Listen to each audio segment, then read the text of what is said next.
Acción, tu revista mensual de cine y series, con los mejores estrenos de cine, fichas y reportajes coleccionables, series de televisión y 4 pósters todos los meses. Búscala en tu kiosco.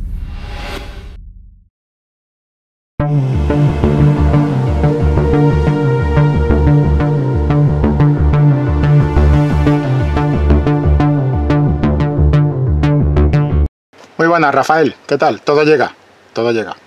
Y al final pues ha llegado la comparativa de los dos Drácula. El Drácula de Todd Browning, este Drácula, el Drácula de Todd Browning con Bela Lugosi, y el Drácula de George Melford, que es la versión, digamos, en castellano de la película. Era el mismo guión, pero simplemente lo que ocurría es que, pues como se ha explicado muchas veces, el equipo que trabajaba en inglés rodaba la película durante el día y el equipo que trabajaba en castellano rodaba la película durante la noche. Y aquí se editó, la editó Universal en DVD, en un solo disco, editó dos películas. La hija de Drácula y Drácula, la versión latinoamericana. Dos películas en un disco. Y bueno, digamos que estas son un poco las dos versiones que tenemos que se rodaron. El Drácula en versión latinoamericana se rodó durante la noche y tú, Rafael, querías pues una comparativa de las dos películas. Yo voy a mover, primero voy a mover el ventilador. Voy a hacer una serie de avisos, ya sabes, Rafael, es tradicional en estas videocríticas a la carta. Primero, que esto es un vídeo de la revista Acción Cine, pero también Acción Televisión, y es un mensual, es una revista mensual con bastante material coleccionable, pero también con artículos, noticias, entrevistas de actualidad, estrenos, críticas de los estrenos, etcétera. Y por destacar algo, pues por ejemplo, en este caso vamos a ver algo que podamos buscar por aquí. Pues tenemos, bueno, pues un especial de, por ejemplo, el especial de, este mismo, el especial de vampiros. Ya que estamos hablando de Drácula, pues mira, viene al pelo. Aquí tenemos la versión de Drácula que vamos a comentar. Nosotros cubrimos este especial con fichas coleccionables, con los carteles de las películas. Y hicimos un recorrido por el cine de vampiros. Ya digo, la revista Acción la podéis conseguir en los kioscos cada mes y la podéis conseguir también en pidiéndola aquí a la dirección que os van a poner en el vídeo. Que esto es un vídeo con spoilers de las dos películas, de las dos versiones, y que si os gusta pues podéis darle a like, podéis suscribiros al canal de Acción, y tenemos una sección especial, por decirlo así, sección premium, con vídeos exclusivos, pues eso, comentando películas, con avances, con un poco lo más visto del mes, etcétera, etcétera. Vídeos exclusivos para la sección premium por si queréis apoyar más la revista. Hechos todos los avisos, Rafael, vamos directamente con estos dos Dráculas. Opinión general de la crítica es que el Drácula latinoamericano es mejor que el Drácula en inglés, que el Drácula de Todd Browning, aunque evidentemente Todd Browning es un maestro del cine y de hecho ha pasado, está en la historia del cine como uno de los pilares del género de terror en las producciones Universal de los años 30. Todd Browning tiene además una película muy buena que aprovecho para recomendarte, Rafael, que es Freaks, La parada de los monstruos, película que estuvo prohibida en varios estados y en algún que otro país, y que es una película que yo te recomiendo que le eches un vistazo. Y su Drácula, pues es un Drácula, a ver, en mi opinión, y acabo de ver las dos películas y además las he visto seguidas para garantizar precisamente esta impresión, ¿no? de hacer una comparativa de las dos, pues he visto las dos películas seguidas. Y la verdad es que la película de Todd Browning, que es un clásico del género de terror, pues hombre, es dicho por toda la crítica que es inferior al Drácula latinoamericano. Y esto no es un esnobismo porque seamos de aquí, lo dice la propia crítica anglosajona.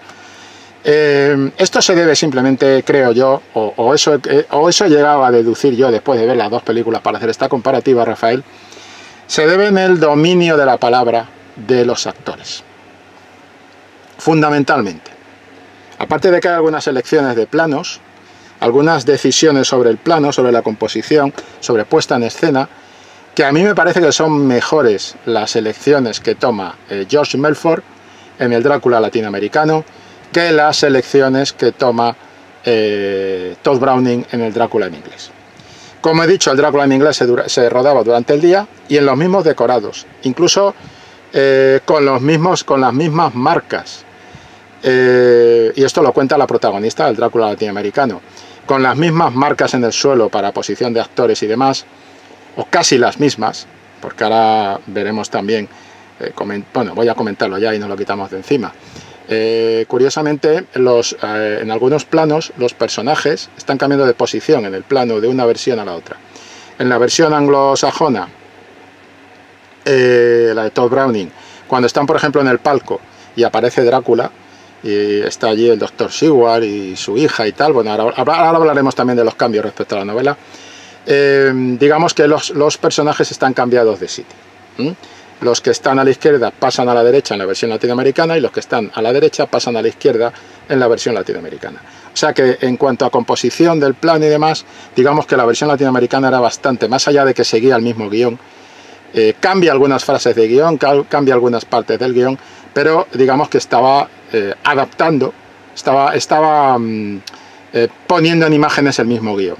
Entonces, a pesar de eso, pues hay cambios en la posición, ¿no? Por eso cuando la protagonista del Drácula latinoamericano, que es Lupita Tovar, que tiene una presentación, en esta edición hace una presentación ella al principio, muy simpática, hablando un poco de las condiciones en que se rodó el Drácula y demás, el Drácula latinoamericano, pues ellos rodaban por la noche, ellos estaban toda la noche rodando la película. Y claro, hay que decir aquí que cuando ella dice utilizamos las mismas marcas, los mismos decorados, al cambiar de posición, pues evidentemente esas marcas podían modificarse claramente, ¿no? Para iluminación y demás. Pero bueno, en la mayor parte de las escenas estarían utilizando las mismas marcas y demás. Y lo que cambiaba era el vestuario, ¿no? Esto es lo que explica Lupita Tovar al principio antes en el prólogo, en esa especie de speech de introducción al Drácula latinoamericano. Entonces ya digo, en puesta en escena, en decisiones de puesta en escena, en determinados elementos, pues sí que es cierto que George Melford toma unas decisiones que a mí por lo menos me resultan más interesantes, más coherentes, más plásticas que las que tomara en su momento Todd Browning.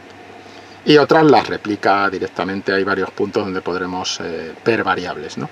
Pero lo interesante es que yo creo que lo que hace distinto y mejor la versión latinoamericana a la versión anglosajona radica en el uso del lenguaje.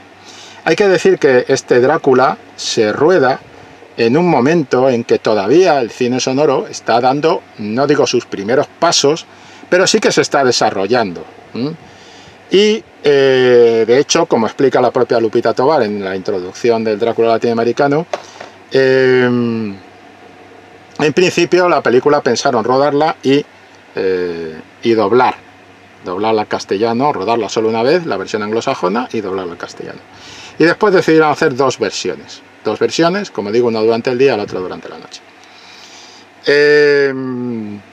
Y ocurre que hay que decir también que esta versión de Drácula, cualquiera de las dos, y la mayor parte de las versiones de Drácula que se han rodado para el cine, salvo la de Bram Stoker, el Drácula de Bram Stoker de Francis Coppola, que adapta la novela, y salvo el Nosferatu, que es una adaptación, Nosferatu de Murnau, que es una adaptación también de la novela, una adaptación sin pagar derechos, una adaptación pirata, por lo que fue denunciada por la viuda de Bram Stoker. El Nosferatu de Murnau y el Nosferatu de Werner Herzog, que rueda Werner Herzog con Klaus Kinski como en el papel de Drácula, que además en ese momento ya se puede llamar Drácula, porque ya habían prescrito los derechos y ya no tenía que utilizar el sesgo este que sí que utilizó Murnau, de cambiar nombres, localizaciones y demás, ciudades y todo esto. Sino que ya en los 70 Herzog sí puede llamar Drácula, a su Nosferatu, protagonizado por Klaus Kinski, interpretado por Klaus Kinski. Bien, pues esas dos versiones, alemanas las dos, los dos Nosferatu, el de los 70 y el de la República de Weimar de Nosferatu, de Murnau, y el Drácula de Bram Stoker's Drácula de Francis Coppola, salvo esas tres y alguna más que pueda haber por ahí. Y hay una muy fiel a la novela, que también podemos incluir en esta lista, que es la que dirigió Jesús Franco, con Christopher Lee como protagonista. Christopher Lee, el célebre protagonista, el célebre Drácula de las producciones de la Hammer, repitió papel a las órdenes del director español Jesús Franco. Jess Frank para el mercado internacional. Pues salvo esas 4 películas, la mayoría de las adaptaciones que se han hecho en Estados Unidos son adaptación de la obra de teatro que se elaboró a partir de la novela Drácula, que en muchos casos no pagaba derechos a la viuda de Bram Stoker, ni a Bram Stoker tampoco, en muchas representaciones, lo cual a la mujer pues la traía un poquito con el colmillo retorcido, porque decía, vamos a ver, esto es obra de mi marido, yo me he quedado viuda, no estoy recibiendo y la obra se seguía representando sin pagar los derechos de nada. Bien, pues estas adaptaciones, estas dos de las que estamos hablando, son adaptaciones de esa obra de teatro, de esa versión teatral. Y claro, a la hora de utilizar la palabra, en un momento en que el cine está iniciándose, en un momento en que el cine está dando sus primeros pasos todavía casi, o prácticamente sus primeros pasos, está empezando a andar, a mantenerse de pie con el sonoro, después de haber sido durante mucho tiempo películas mudas. Aunque eso del término mudo habría que discutirlo, porque el sonido está presente, aunque sea como símbolo, como metáfora, en muchas películas del cine silente. Pero en cualquier caso, estos Dráculas, estas versiones de Drácula, están empezando a dar los primeros pasos en el territorio del sonido, y eso se nota en los actores. Inicialmente, el Drácula de Todd Browning iba a interpretarlo el maestro del maquillaje, el maestro de la caracterización, el maestro de los primeros hitos del cine de terror en la etapa silente, en la etapa muda, que era Lon Chaney padre, porque después Lon Chaney hijo hará las películas del Hombre Lobo, precisamente también para la productora Universal. Pues Lon Chaney padre era el que estaba marcado inicialmente para hacer el papel de Drácula. Todo esto seguro que ya lo sabes, Rafael, pero bueno, por si alguien más ve el vídeo. Pero finalmente, por cuestiones Lon Chaney fallece relativamente prematuramente, después de haber sido una auténtica estrella del cine mudo, del cine de lo inquietante, del cine de lo grotesco en la etapa muda. Y entonces el que ocupa el papel en la versión cinematográfica es Bela Lugosi. Bela Lugosi es un actor que había interpretado a Drácula en el teatro. Es un actor que tampoco es que tenga un dominio del inglés. No, hablaba bien el inglés, interpretaba bien el inglés, y se le ve en otras películas que luego posteriormente hay cierta mitología sobre, es que claro, no, pero cuando él dice lo de las criaturas de la noche, escuche la sinfonía de las criaturas de la noche, que es una frase además de la propia novela de Bram Stoker, que cogieron también para la obra de teatro, y de la obra de teatro saltó a la película, pues Bela Lugosi se le ve, digamos, un poquito acartonado. Él había interpretado a Drácula con éxito en los escenarios, y digamos que lleva esa misma interpretación de los escenarios a la adaptación de la obra teatral para el cine. Y hay momentos en que gestos que resultan pues muy teatral, muy teatrero también, el momento en el que, por ejemplo, cuando le pone la cruz, por supuesto hemos dicho que esto es un vídeo sin spoiler, lo he avisado ya, cuando le pone la cruz Van Helsing, cuando le saca la cruz, y entonces llega Drácula y hace así, y se tapa con la capa, y tú dices, hoy cuesta verlo, ¿vale? Cuesta verlo sin que se te ponga un poco de sonrisa, ¿no? Por toda la parodia que ha tenido después todo este tipo de gestos y tal. Y sin embargo, la interpretación de Drácula que hace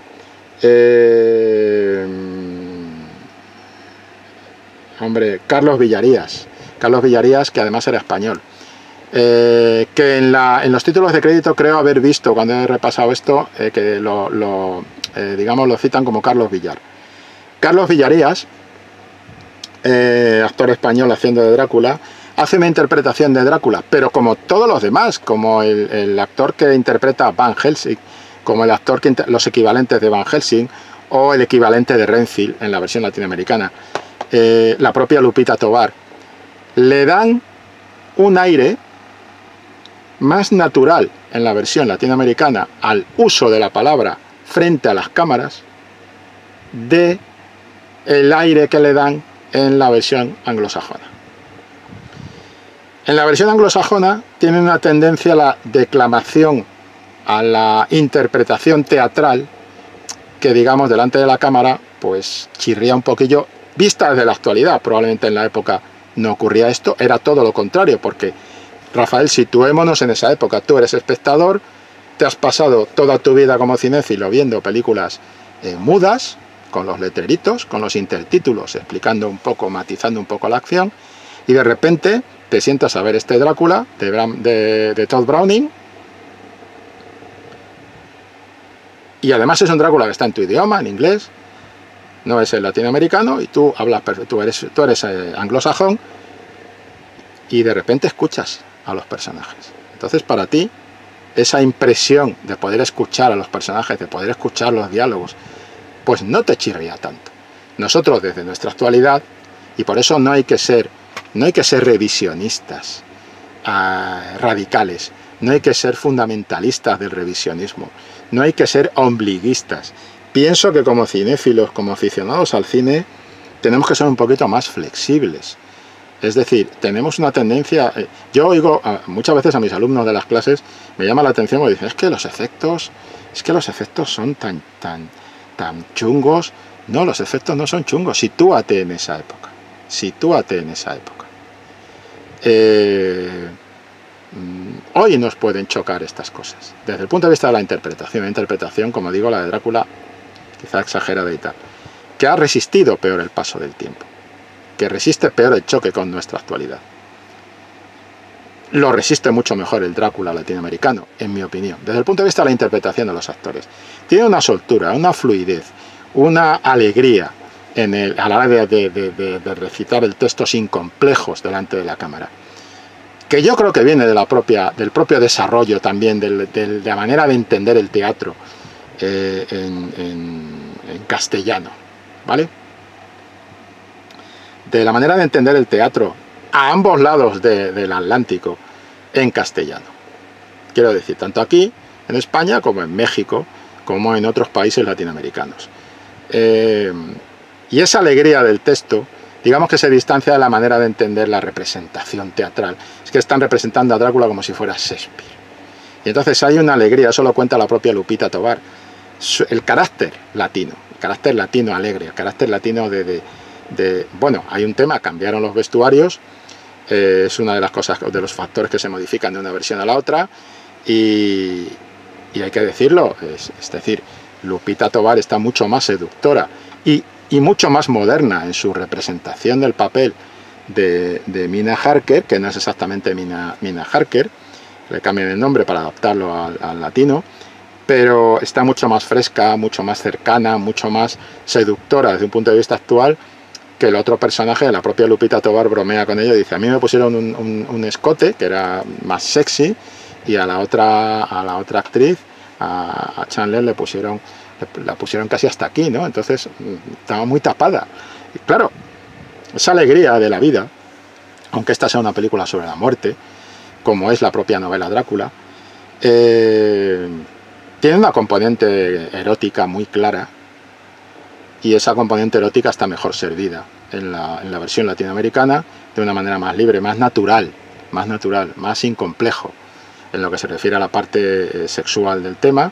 Y hay una clave sexual, es el momento, que es otro tema que está sacado de la novela Drácula, que es el momento en el que, aunque está adaptado a la versión teatral y está adaptado al cine, tampoco podían hacerlo, es el momento en el que Drácula se abre la vena y entonces obliga a Mina a que beba de su sangre, que ahí hay evidentemente un tema claro de felación, y tal como está descrito en la novela, pues se tira por ese camino. Y eso lo hace además en la novela, no en la película, ninguna de las dos versiones, pero en la novela eso lo hace mientras que el marido de Mina, Jonathan Harker, que ya es marido, pues son uno de los muchos cambios que hay de las películas, de la versión teatral a la versión de la novela, pues está allí en la cama como desmayado, ¿no? Es decir, se está produciendo una especie de violación de su esposa en su presencia, y eso pues evidentemente es un tema duro de tratar, y ella, Lupita Tovar, cuando lo narra de una manera mucho más expresiva, mucho más vitalista, mucho más cruda, de cómo lo narra la actriz en la versión anglosajona, ¿no? Y evidentemente este tipo de asuntos pues también tienen que estar presentes en una adaptación de Drácula, ¿no? Creo que están mejor servidos en la versión latinoamericana que en la versión de Todd Browning, sin quitarle ojo, sin quitarle mérito, absolutamente ningún mérito a la versión de Todd Browning. Lo que pasa es que tú, Rafael, me has pedido una comparativa entre las dos, y lógicamente yo estoy atendiendo a lo que tú has solicitado, y además aprovecho para agradecerte la paciencia que has tenido para ver esta videocrítica. Yo sé que es algo que repito en todos los vídeos, pero que me parece importante. Entiendo que tenéis una paciencia, los que habéis pedido videocríticas, en esperar el tiempo para que salgan, pero yo hago las cosas así, es decir, a mí me gusta hacerlas a un ritmo que permita disfrutar del trabajo, para que vosotros podáis tener el 100% de nuestro rendimiento a la hora de hacer el comentario. Que podéis coincidir con él o no, eso no es lo más importante. Aquí no se trata de jugar a voy a decirle aquello que quiere oír, sino se trata de deciros lo que realmente pensamos, y en mi caso, como en el de mis compañeros, pues se trata de eso, ¿no? Entonces yo voy a mi ritmo, tengo mi procesamiento de todo este asunto. Me he leído la novela Drácula 2 veces en este curso. Cuando hablo de curso no digo año, digo curso, porque es entre septiembre y septiembre. Yo sigo los años por curso por el tema de las clases que doy y por ser profe, pero en este curso yo me he leído la novela Drácula 2 veces, casualmente me la he leído 2 veces. Estoy haciendo 2 colecciones, hice una primero, vino Drácula, me la leí, y he hecho otra, estoy haciendo otra de novela de terror, intriga, fantasía, grotesco, lo siniestro, etcétera, y volvió a venir Drácula y dije, pues me la vuelvo a leer. También me he leído 2 veces Frankenstein. No me importa, ediciones distintas, y a mí este tipo, leer me encanta, lo digo siempre y lo recomiendo siempre. Leer es otra cosa, o sea, estamos en el audiovisual, estamos en el cine, estamos con las series, perfecto, videojuegos, los redes, lo que queráis. Aficionaos a leer, entráis en otro mundo, y realmente económicamente es uno de los entretenimientos, una de las utilizaciones del tiempo de ocio más útiles, y que además resultan más económicas. Entonces quiero decir que estoy bastante metido en este momento. Dentro de 3 años a lo mejor no estaría tan metido con todo lo que pasa en la novela por haberla repetido 2 veces, y con las películas por acabar de verlas otra vez. Entonces, lo que decía, la adaptación teatral ya de por sí le pone un lastre a los actores, y los actores de la versión anglosajona pues trabajan más esa teatralidad, que en aquel momento a lo mejor como espectador no nos hubiera chirriado tanto, pero que ahora pues con más naturalidad en el cine y demás, en el audiovisual en general, pues sí que nos puede chirriar un poco más. Y entonces después ahí entraríamos en lo que son los cambios sobre la novela. Esto afecta a las 2 películas. Cierto es que la de Melford, la latinoamericana, cambia varias cosas, pero sobre todo por supuesto yo he visto la versión porque después alguno vendrá que dirá, claro, pero es que las películas, estos doctos en la materia, estos espabiladillos, que los hay por todas partes, cada vez hay más, esto tiene que ver con menos cultura, más espabilados, más listillos, perdón, menos cultura, más listillos. Entonces aparecerá alguno que diga, es que las películas hay que verlas en versión. Me ha pasado con lo que he hecho de Thor y tal, con la versión de Thor, con la videocrítica de Thor, El mundo oscuro y tal, que te viene el típico listo que te dice, es que hay que verlas en inglés, porque tal. Bueno, a ver, nosotros las películas las vemos en inglés, siempre, salvo que la distribuidora se le vaya la pinza y la ponga en castellano, que a veces lo hacen, pero lo normal es que te hagan la proyección en inglés. O sea, que nosotros las películas las vemos en inglés en los pases previos de prensa, no las vemos en el cine y tal, las vemos unos días antes o unas semanas antes.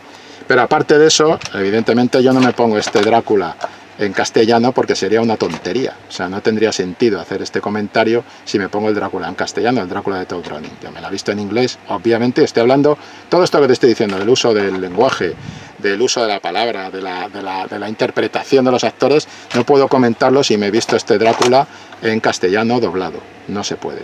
Entonces hay que verlas en versión original, y en versión original me he visto las dos. Entonces, en mi opinión, pues la representación sigue siendo teatral en el Drácula latinoamericano, en muchos aspectos, pero yo la noto más fluida, más cinematográfica.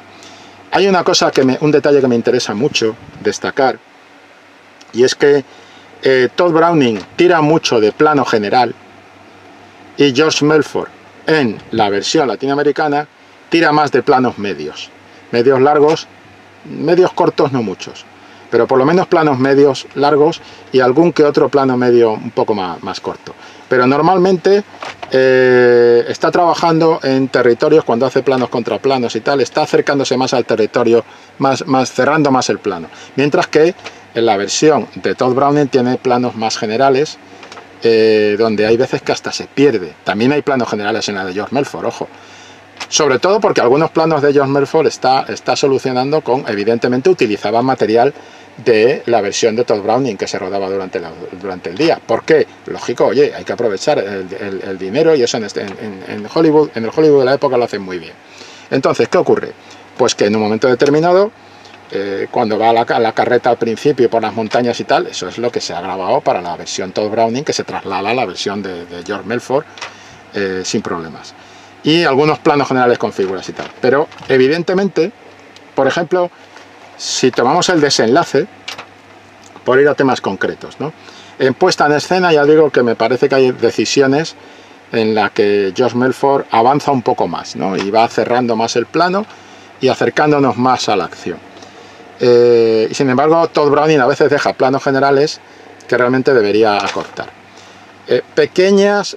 Es apasionante esto, mucho más apasionante de como yo lo estoy vendiendo, pero a mí me ha resultado muy interesante el tener las dos versiones y decir, después de verlas, comparar algunos planos. Por ejemplo, si tú comparas el momento en el que Drácula llega al palco, la cantidad de diferencias que hay ahí, y no diferencias de posición de personajes y tal, que si quieres son las más superficiales, pero la cantidad de diferencias que puede llegar a haber ahí, en cuanto a la manera de utilizar la luz, en cuanto a la manera de utilizar...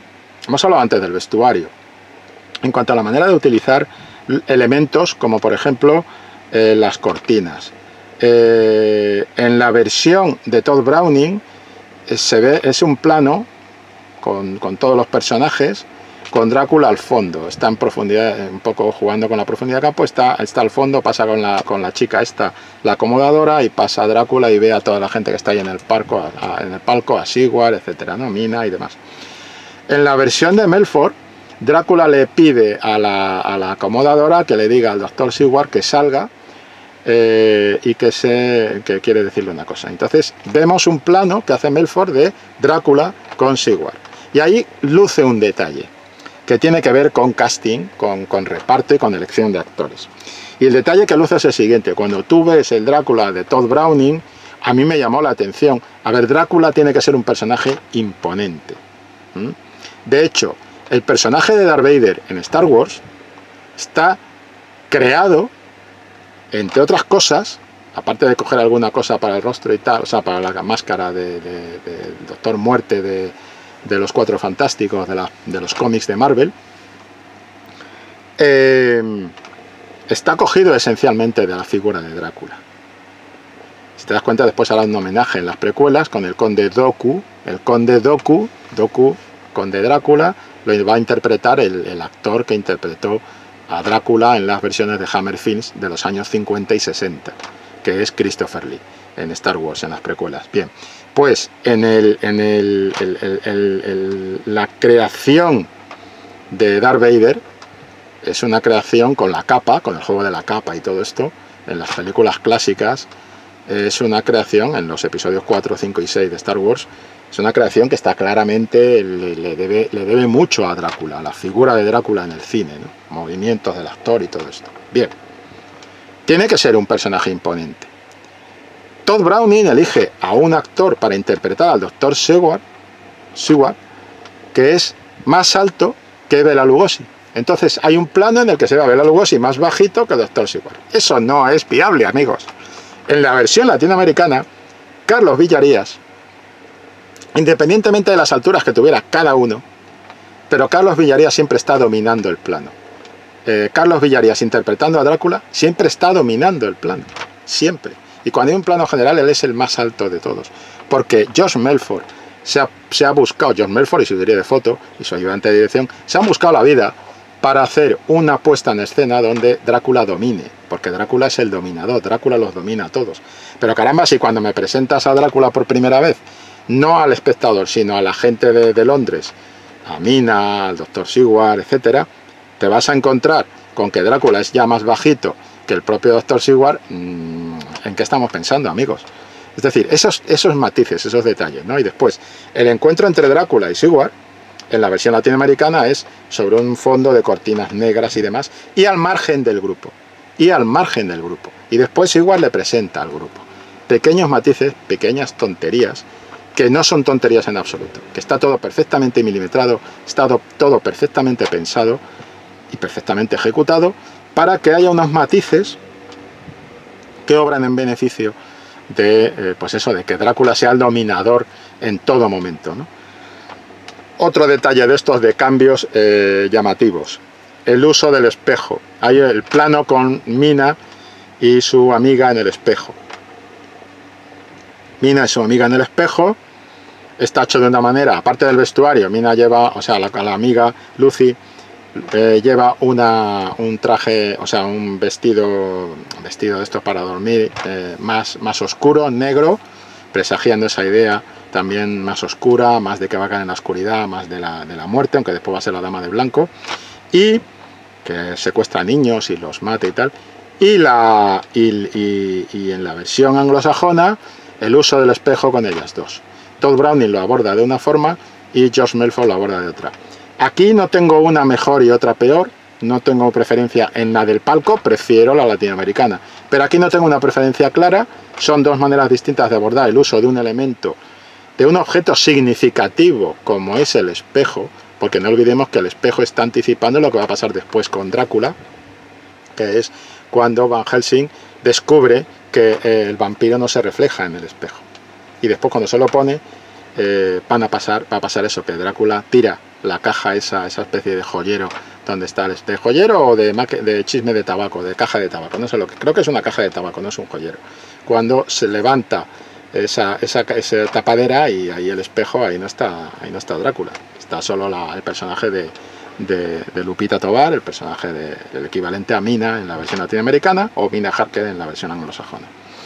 Bien, pues ahí te está anticipando con las dos chicas y el espejo, el objeto significativo del espejo, ¿no? Del vampiro, y te está anticipando que las dos van a caer en manos del vampiro.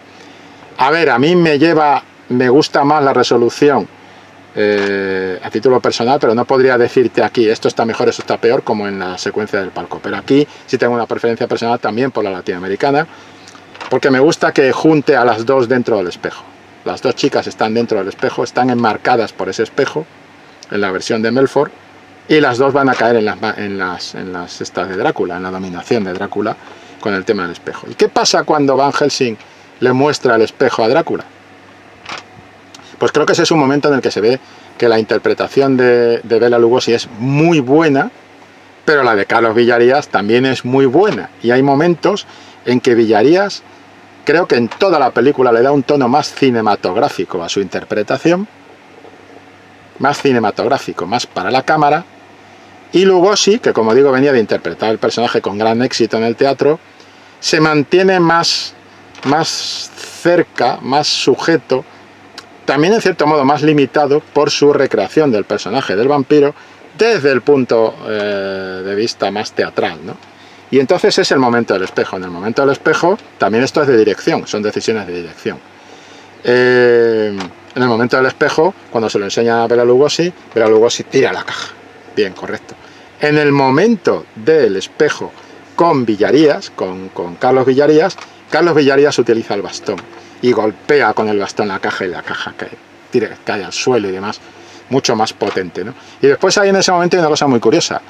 Drácula se va sin capa y sin nada en la de Tod Browning, y en la de Melford está todo mucho más articulado para que llegue la criada, le ponga su capa, le ponga tal, y por eso tiene el bastón y puede golpear con el bastón.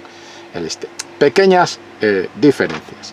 Y por ver esto de las diferencias que me parecen llamativas en momentos claves, el desenlace es para mí mejor en estas dos versiones que yo he visto, ¿vale? El desenlace es para mí mejor en la versión, está mejor resuelto en la versión de George Melford que en la versión de Tod Browning. ¿Por qué? En la versión de Melford, Tod Browning saca muy buen partido al decorado de la escalera y a las figuras en ese plano. Ahí sí hay un plano general, pero qué curioso, cuando llega Melford a ese momento, a esa situación, ¿qué hace? Respeta el plano general. Ahí no hace planos medios más cortos, no. Ahí va a jugar con todo, con el plano general. El tío tiene un ojo interesante, desde un punto de vista de puesta en escena. Bien, pues en el caso de Tod Browning, puede ser más espectacular la caída de Renfield, del que hablaremos ahora.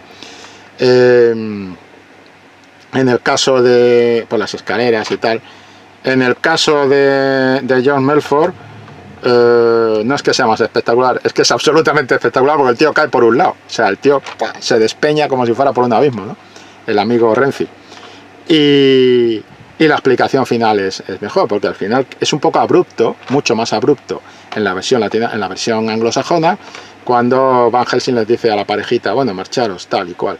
No, yo me quedo. ¿Usted se queda? ¿Para qué se queda? En la versión de Melford, dice, yo me quedo a cumplir la palabra que le di a Renfield. La palabra que le dio Van Helsing a Renfield fue que le iba a salvar el alma.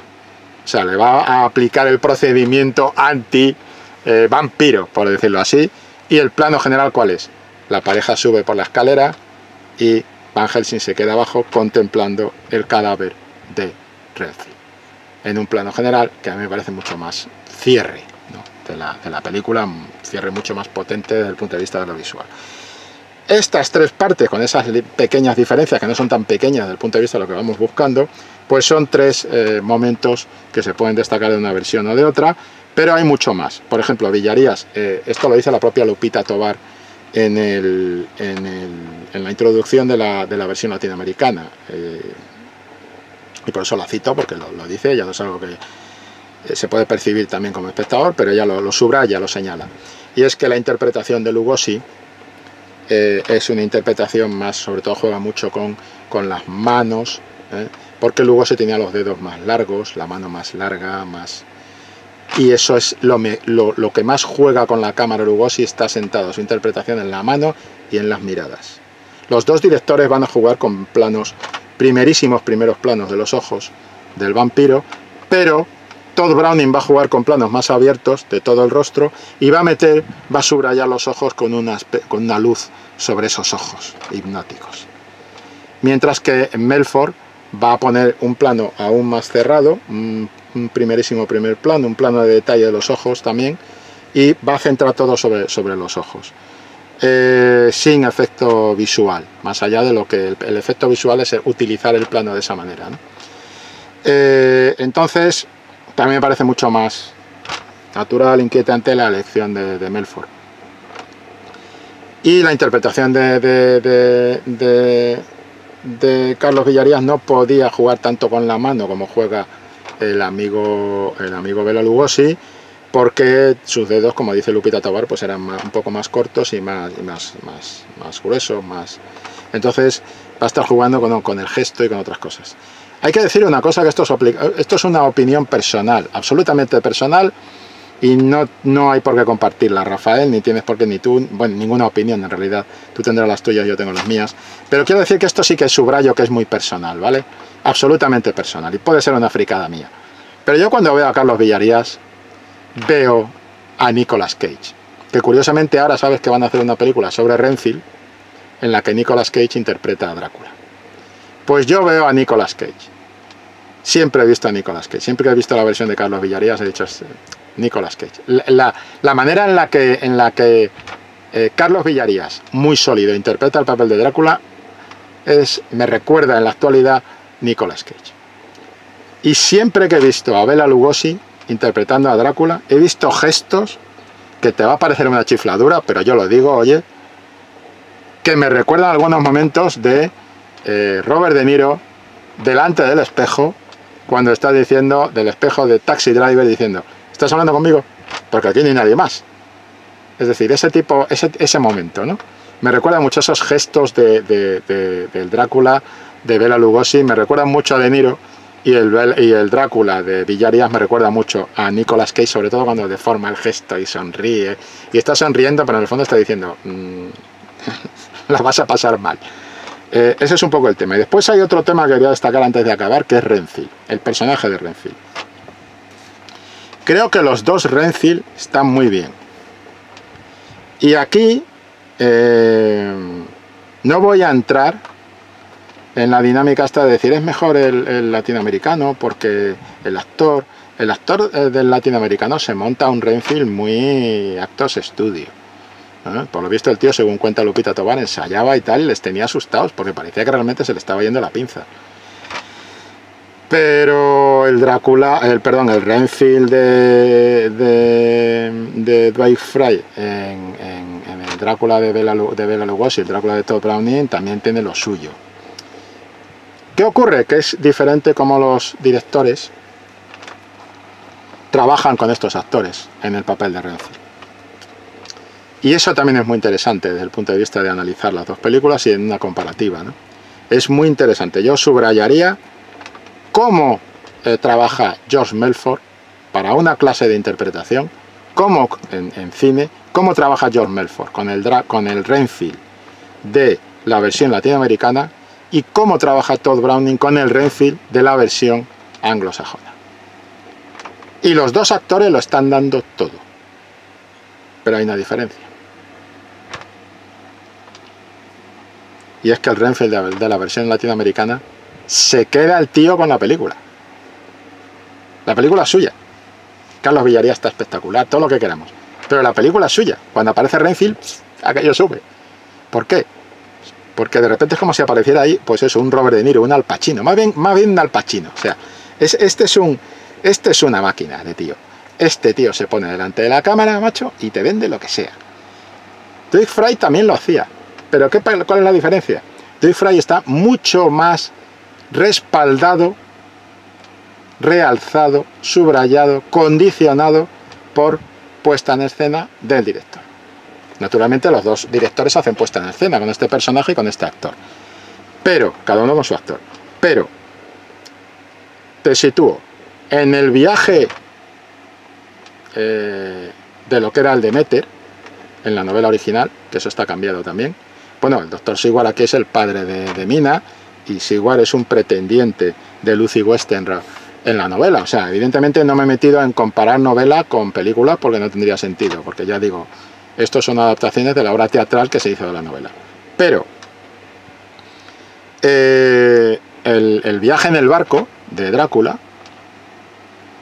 tú ves la versión anglosajona y hay un plano absolutamente espeluznante, que es cuando se oye hace mucho trabajo con el sonido.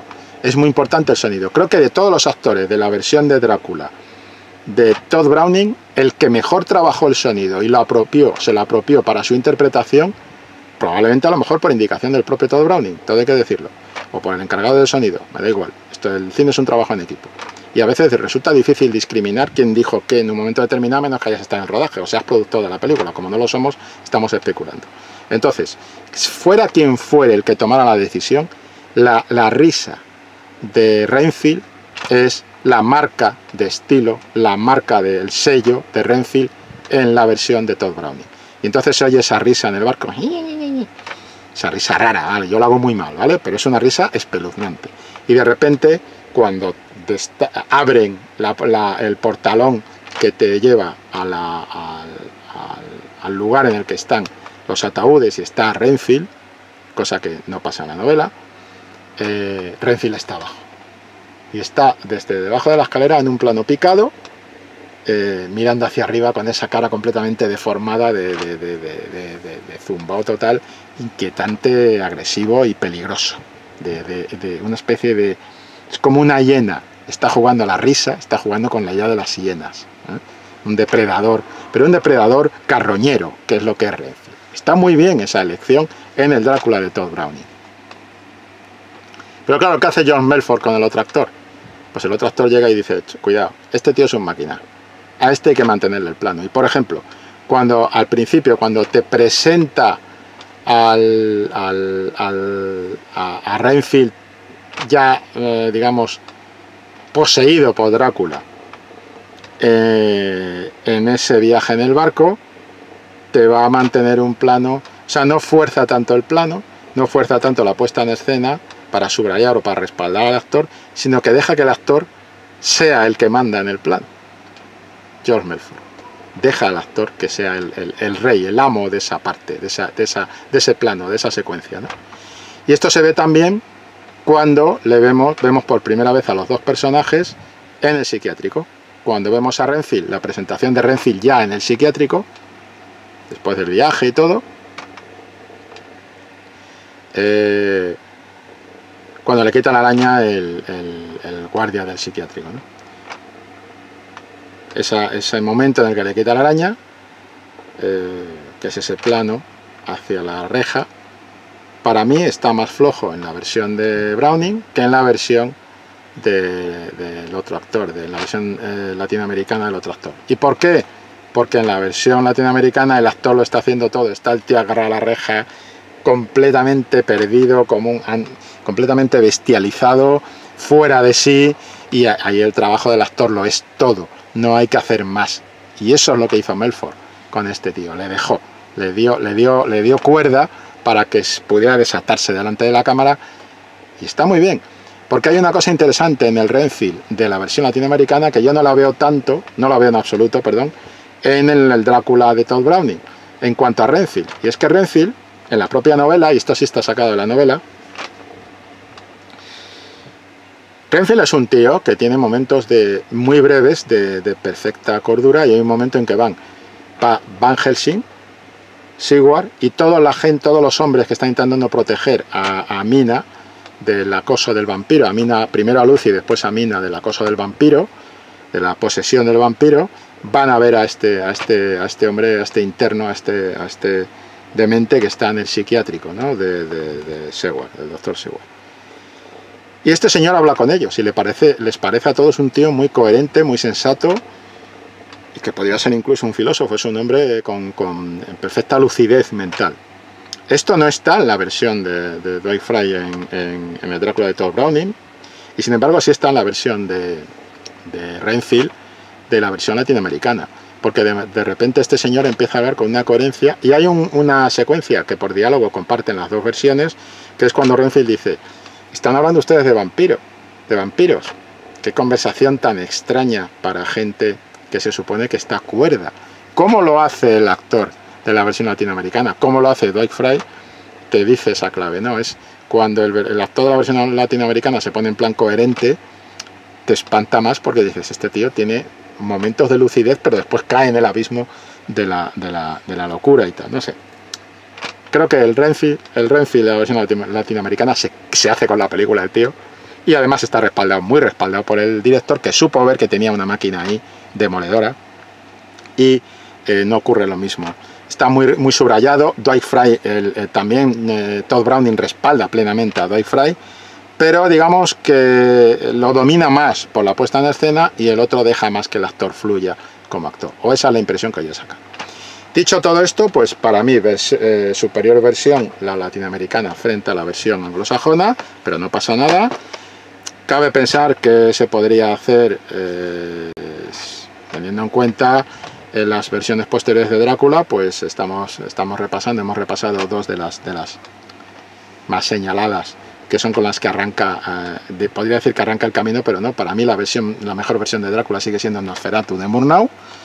Y en fin, no tengo mucho más que decir, Rafael, que ha sido un placer hacer esta comparativa, que me lo he pasado muy bien, que he disfrutado, espero que se note, y espero que tú lo disfrutes también, y que ha merecido la pena, que ha estado muy bien, y nuevamente agradecerte la paciencia y agradecerte por haber pedido la crítica. Lo dejamos aquí, nos vemos en otra, hasta luego. Acción, tu revista mensual de cine y series, con los mejores estrenos de cine, fichas y reportajes coleccionables, series de televisión 4 pósters todos los meses. Búscala en tu kiosco.